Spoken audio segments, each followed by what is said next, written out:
Hello friends, नमस्कार। एक बहुत ही बड़ी खुशखबरी और जानकारी मैं आपके साथ शेयर करने जा रहा हूं।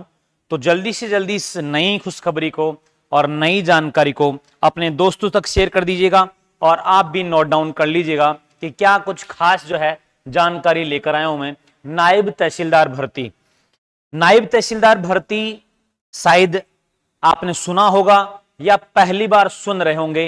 एक थंबनेल में आपको चीजें लिखी हैं जो आपको आकृष्ट भी कर रही होंगी कि आरएस फेल विद्यार्थी ध्यान दें।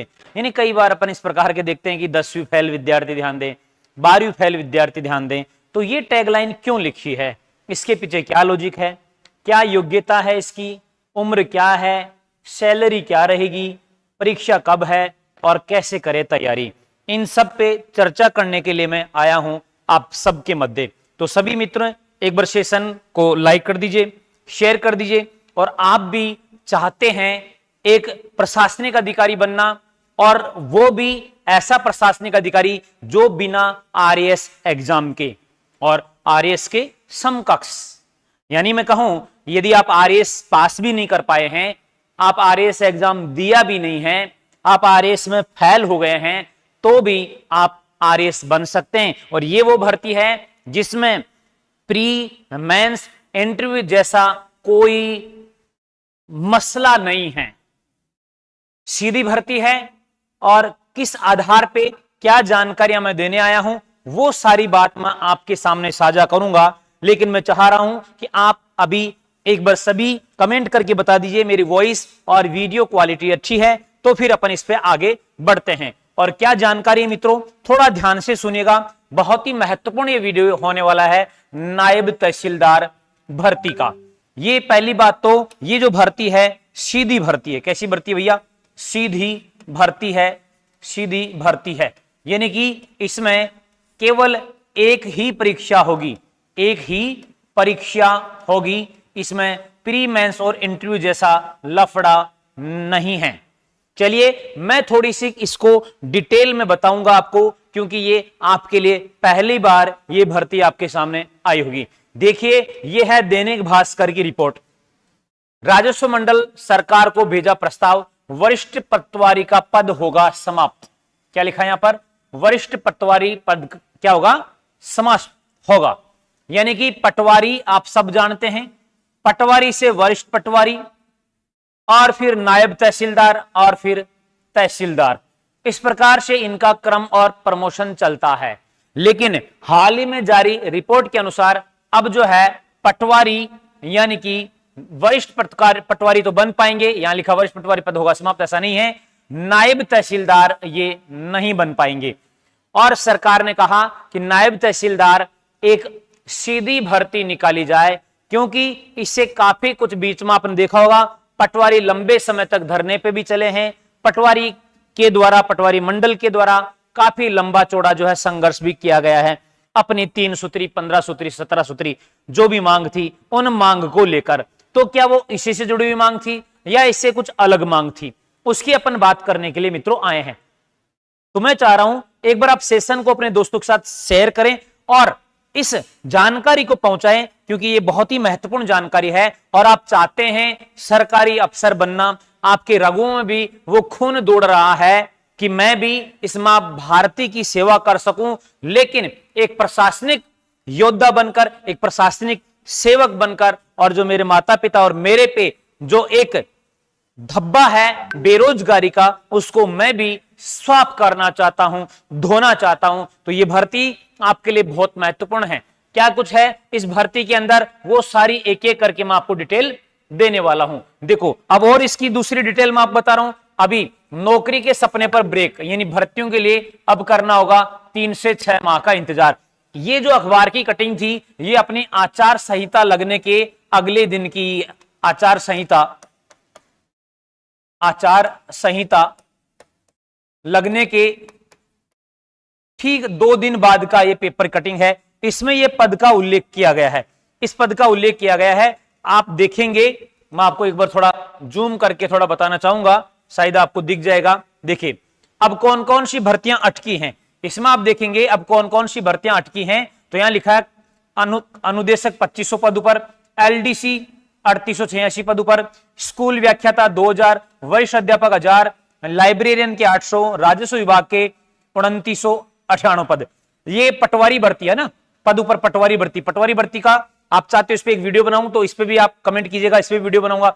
और यहां देखो, यहां लिखा है नायब तहसील के 225 पद, यानी कि 225 पद क्या है भैया, नायब तहसीलदार के हैं। ये पद जो आपको यहां दिखाया गया है, ये अभी की स्थिति है। जब ये भर्ती होगी और इसका फाइनल नोटिफिकेशन आएगा, तब तक इन पदों में क्या हो जाएगा, इजाफा होने की पूरी संभावना है, यानी इन पदों में क्या होगा, वृद्धि होगी। तो इस बात को भी आपको ध्यान रखना है। देखो, आप ये भी हो सकता है कि सर पद कम है या हम इतने कम पदों के लिए तैयारी करें। देखो, पद कम या ज्यादा, आपको चाहिए सीट एक, और फिर पद भी तो बढ़िया है भैया, पद भी तो बढ़िया है, नायब तहसीलदार।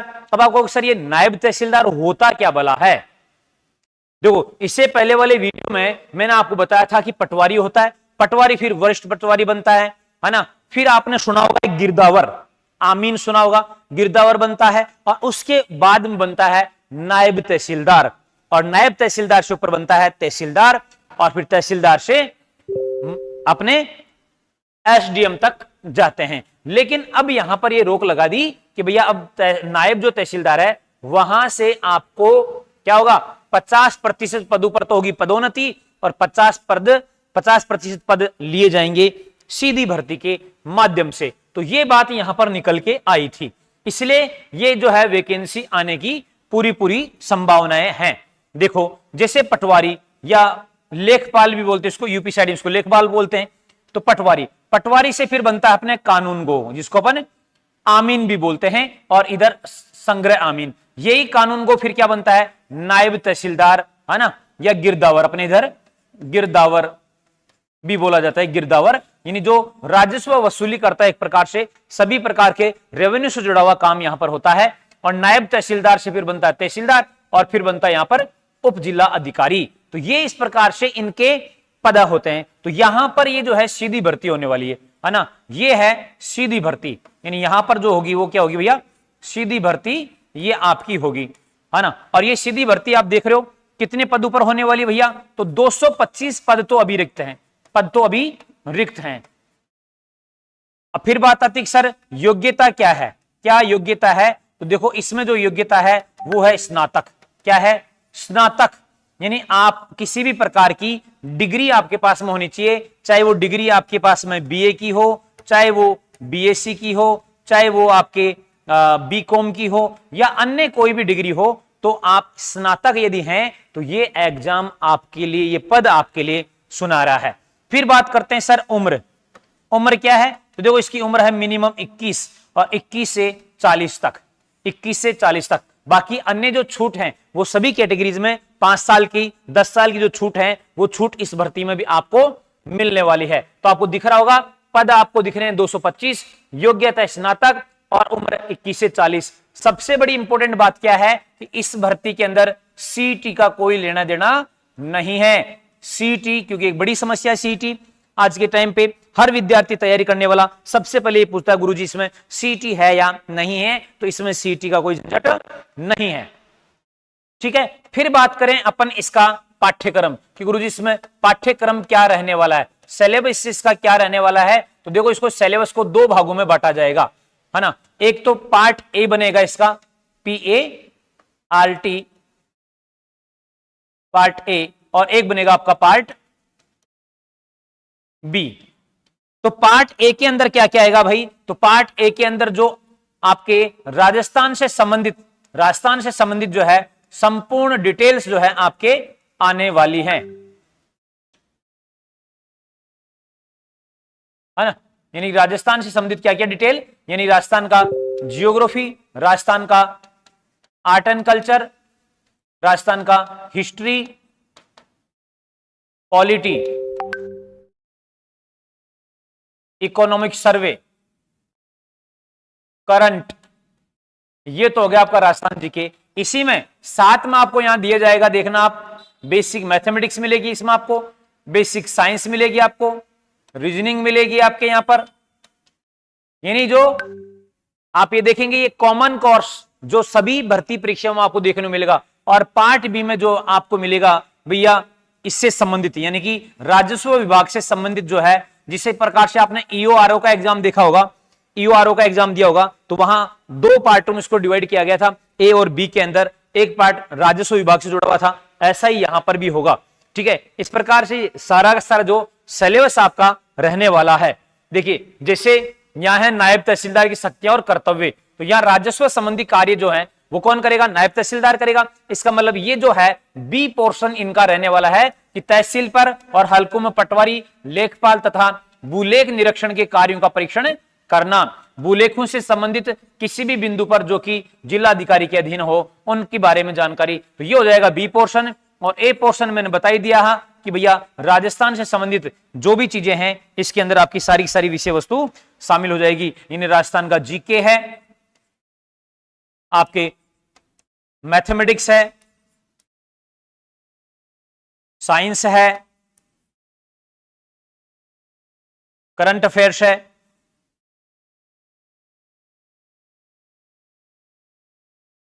रीजनिंग, ठीक है ना, ये सब विषय वस्तु जीके के अंदर, जीके के अंदर बहुत सारा पानी पी पी के सब चीजें पढ़नी पड़ती है ना, तो जीके के अंदर सारी चीजें आ जाती, कोई अलग अलग बताने की आवश्यकता मेरे साहब नहीं होनी चाहिए। यानी इसके अंदर आपके राजस्थान जियोग्राफी आ गई, आर्ट एंड कल्चर आ गया,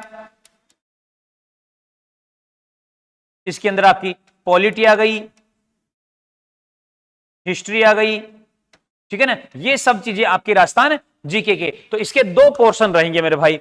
देखो पद बड़ा शानदार और दमदार है, पद बड़ा शानदार और दमदार है, लेकिन पद मिलेगा उसी को जो जी तोड़ मेहनत करेगा, उसी को भैया ये पद मिलने वाला है। ये पद किसको मिलने वाला है, जो जी तोड़ मेहनत करने वाला है उसी को ये पद मिलने वाला है।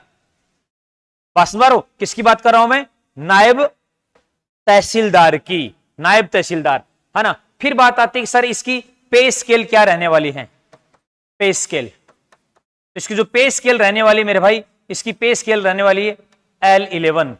L11 का मतलब ये हो गया कि भैया आपकी ग्रेड पे रहेगी 4200, क्या रहेगी ग्रेड पे 4200, और आपकी स्टार्टिंग जो सैलरी रहेगी, स्टार्टिंग जो सैलरी रहेगी वो रहेगी आपकी 65 से 70,000 रुपए से 1,50,000 150 के, ठीक है। यानी ये जो सैलरी रहेगी वो 70-65,000 रुपए से लेकर 1,50,000 रुपए तक का आपका पे रहने वाला है। L11 जो है आपका यहां पर पे मैट्रिक्स रहने वाला है, ग्रेड पे जो आपकी 4200 रहने वाली है। योग्यता मैंने आपको बताई दी है कि योग्यता क्या रहने वाली, इसके अंदर योग्यता मैंने बता दी आपको क्या रहने वाली है, स्नातक, स्नातक इसमें क्या रहेगी आपकी योग्यता रहेगी। हाँ, आपके और कोई क्वेश्चन हो तो जरूर कमेंट कीजिए मेरे को, जिससे मैं आपको, हाँ सुभाष शर्मा का कमेंट आया है कि सर वैकेंसी कब आएगी। बिल्कुल देखो आपके कमेंट्स का जो है स्वागत है हर विद्यार्थी का। वैकेंसी कब आएगी तो मैं बता देता हूं, झूठा दिलासा नहीं, इसके अंदर वैकेंसी जो है ये वैकेंसी आएगी आपकी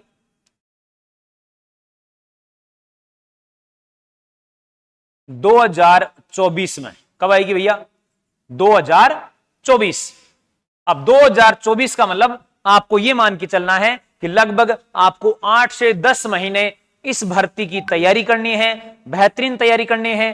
पद मैंने आपको बता दिए हैं, फिर भी मैं समराइज रूप में एक साथ सारी चीजें बता देता हूं। ये सारी चीजें मैं काट कर, यानी कि पद बता रहा हूं मैं आपको। पद है अपना नायब तहसीलदार, तहसीलदार, ठीक है, नायब तहसीलदार भर्ती 2024, ठीक है भाई, भर्ती 2024। पहली बात है योग्यता, तो योग्यता रहेगी मेरे भाई स्नातक, आप इसका स्क्रीनशॉट ले लीजिएगा, ठीक है। पद कितने हैं अभी तक, 225 पद हैं, ठीक है, और संभावित बढ़कर ये 535 पद बता रहे हैं लगभग कि भैया 535 पदों तक हो सकती है, अभी तक जो है पद रिक्त ये हैं, ठीक है। फिर है पे स्केल, पे स्केल है L11, यानी कि ग्रेड पे रहेगी 4200, यानी कि शुरुआती जो पेमेंट है, शुरुआत आपकी होगी पेमेंट से कितने से भैया, 65 से 70,000 से, और कहां तक जाएगा ये 150 के तक आपका पेमेंट रहने वाला है ना। फिर बात करें इसमें परीक्षा, परीक्षा क्या होने वाली भाई, लिखित यानी कि ऑब्जेक्टिव ओएमआर पैटर्न पे, और एक ही परीक्षा होगी, एक ही परीक्षा। हाँ, पेपर इसके दो भागों में आएगा, पेपर इसमें पार्ट ए और पार्ट बी। पार्ट बी में आपके राजस्व विभाग से जुड़ी हुई जानकारी रहेंगी और पार्ट ए आपका सामान्य जानकारी रहेगा। ठीक है,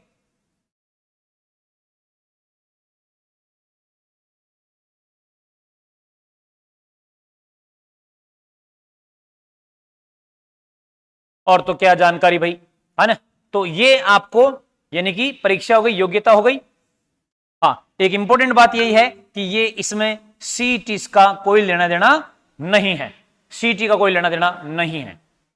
ये सारी जानकारी मैंने आपको दे दी है। आपको ये ऑब्जेक्टिव होगा या सब्जेक्टिव एग्जाम होगा, बिल्कुल ऑब्जेक्टिव होगा, ओमार पैटर्न यानी कि ऑब्जेक्टिव एग्जाम होने वाला। ऑब्जेक्टिव कैसे पेपर होगा, ऑब्जेक्टिव। और देखो बहुत भयंकर विषय वस्तु नहीं है इसके अंदर।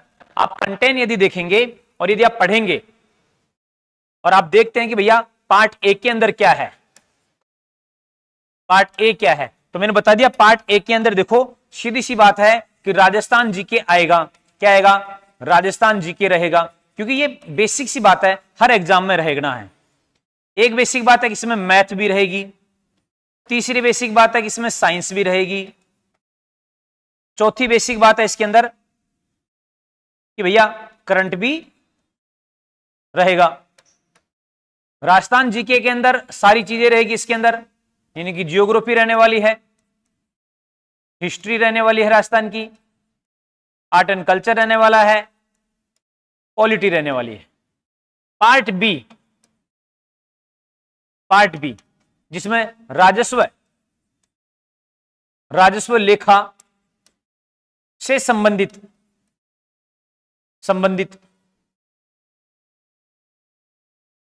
नियमावली और कार्य, ये आपको तैयार करना रहेगा।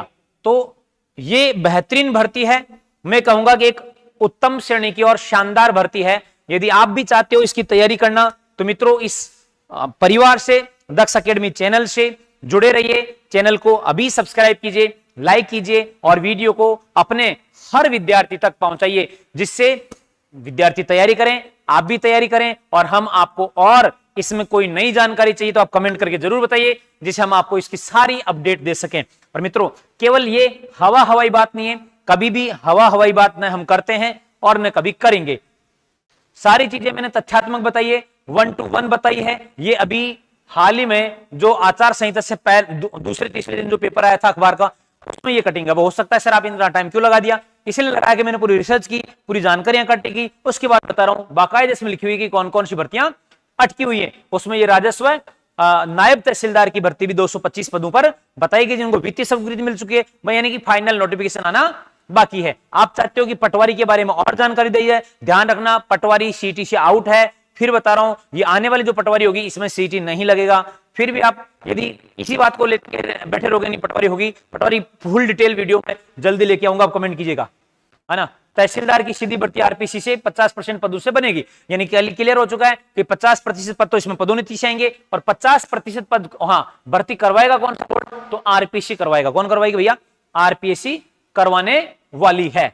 हाँ, अब है परीक्षा कब तक संभावित है, एक ये पॉइंट आपका यहां से दिख रहा है। तो परीक्षा कब तक संभावित है, तो ये परीक्षा संभावित है मेरे भाई 2024। कब, 2024 में। कैसे करें तैयारी, इसकी भी पूरी जानकारी मैं अलग से वीडियो लेकर आऊंगा। तो अब बताइए कोई किसी कोई कंफ्यूजन हो तो बताओ भाई।